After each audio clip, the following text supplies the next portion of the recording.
Divinya Banerjee, and I'm here to talk about Sanjeev Bhikchandani, the brains behind Naukri.com. Sanjeev is India's one of the most successful internet entrepreneurs. In 2006, Naukri.com became the first .com to IPO on an Indian stock exchange. Sanjeev spent most of his life in Delhi, nothing out of the ordinary, and yet Sanjeev, at the age of 12, had more or less decided which direction his career would take.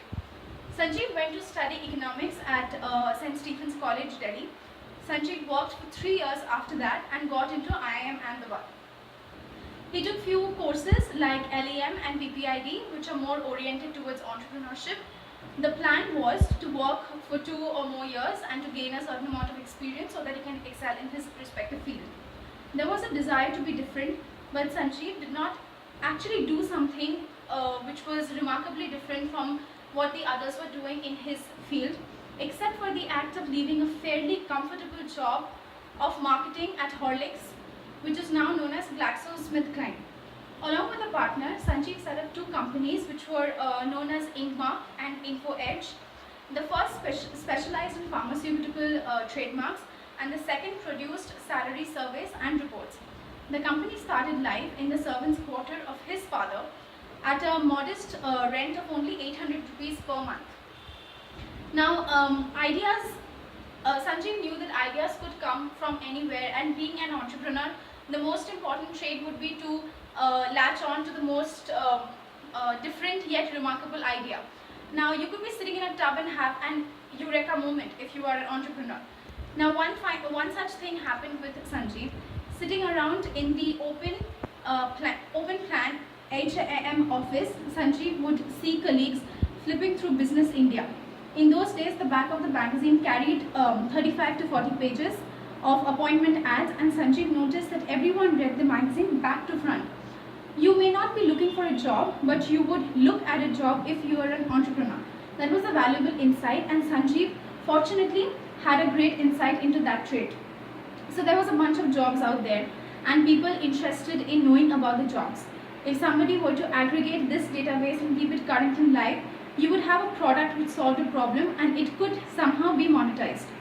Except there was no way to compile such a database and make it accessible easily and cheaply to users, and it became one of those file and forget ideas, and unfortunately Sanjeev could not carry on with that idea at that point of time. Sanjeev and his partner decided to go separate ways in 1993. Sanjeev was left with InfoEdge, and the job database idea came with it. On a lower cost model, InfoEdge made some money, and Sanjeev managed to get construction work done at his residence. Business was growing, but slowly. And then Sanjeev visited an exhibition at Pragati Maidan called IT Asia. Here he was introduced to the internet, introduced to the concept of internet for the very first time, which made him think about the idea, which could probably change the entire outlook of how people looked into the business world. He thought that World Wide Web can be the medium for setting up his own database. He approached the reseller and asked him how to set a website. The reseller said that for that he needs a server, and all servers were primarily set up in USA. But a thought had been set into motion, a way to be found, and Sanjeev was pretty determined that this is the path that he would like to eventually take up. He went home and called his brother Sushil in USA and asked him to send a server. His brother was ready to pay. The shared server cost $25 a month. In return, Sanjeev gave his brother a share in his company, which was about 5%. Sanjeev then invited B.N. Saroja, who was one of his colleagues in IIM Ahmedabad. Saroja looked after operations in the startup team and got a 9% stake.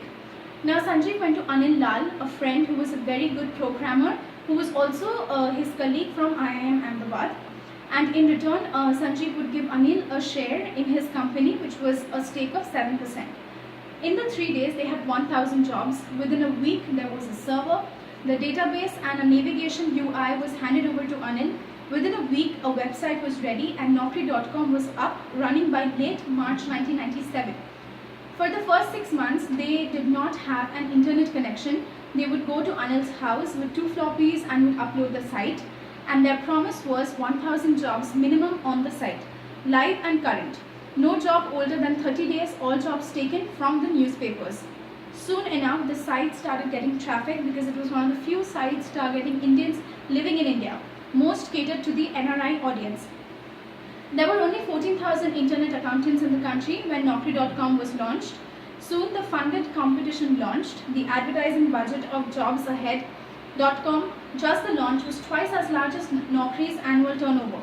They had deep pockets. When that happened, Sanjeev realized that the game had changed. Soon, Naukri began to get press coverage. Because journalists were writing for the Indian audience, the site got a great deal of press coverage in the first 2 years, even without trying. Within 6 months of launch, a direct mail letter was sent out to 3,000 human resource managers and recruiters. For 350 rupees, you could list a job on the site. For 6,000 rupees, you could get an annual subscription. And thus, Naukri.com began to get business. Low business may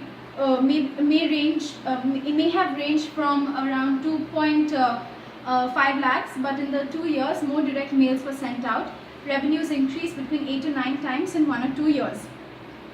And eventually, Naukri.com reached a height which Sanjeev himself could not have imagined. That's about all the hardships that Sanjeev Bhikchandani had to undergo in his attempt at setting up one of India's greatest internet database centers. And from whatever we have learned from Sanjeev Bhikchandani's life, we can unhesitatingly state that if you love your work and it gives your life meaning, then you will have fun throughout the difficult times. You will find it in your heart to keep going. You will never lose hope. Thank you.